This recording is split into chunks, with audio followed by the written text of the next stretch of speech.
આવી છે અધ્યક્ષ મંજીભાઈ સોલંકી, ઇમરાનભાઈ કળથરા, વિઠ્ઠલભાઈ સાપરિયા, જાકીરભાઈ અને ટીમ પંચાયતનો આભાર સહકાર આપવા બદલ।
મારું નામ મંજીભાઈ સોલંકી, રાષ્ટ્રીય પછાત એકતા મંચ રાષ્ટ્રીય અધ્યક્ષ, એનસીપી ગઢડા વિધાનસભાના પૂર્વ ઉમેદવાર।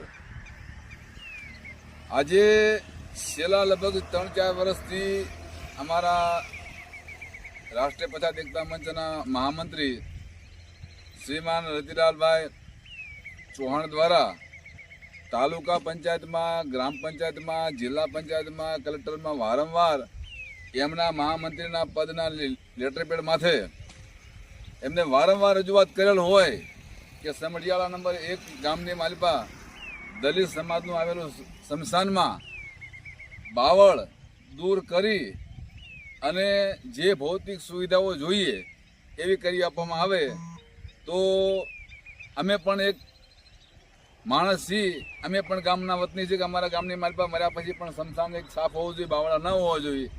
આ એમની મહેનતના કારણે આ તમામ બાવળાને દૂર કરવામાં આવ્યા છે અને એ તમે નજારા ખુદ જોજો કે આખું સ્મશાન જે રહ્યું સમઢિયાળા નંબર 1 એકદમ સાફ છે અને આની ફરતી રતિલાલની મહેનતથી આવનારા સમયમાં ફરતી દિવાલ બને એવી કામગીરી પણ ચાલુ કરવામાં આવશે।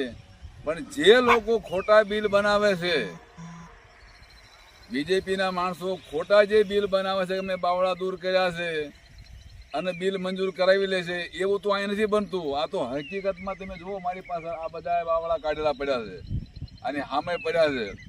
કામ સાચા કરો, સાચા બિલ પાસ કરો, લોકોના નાણાંનો ખોટો વ્યર્થ ન થાય એવું ધ્યાન રાખવું પડે અને રતિલાલ જેવા વ્યક્તિઓ નિડર અને નિષ્ઠાવાન થઈને કામ કરે એવાના સાથ સહકાર આપવો જરૂરી છે।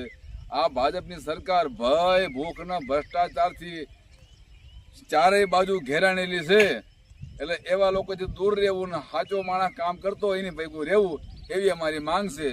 જય ભીમ, જય ભારત, જય સંવિધાન।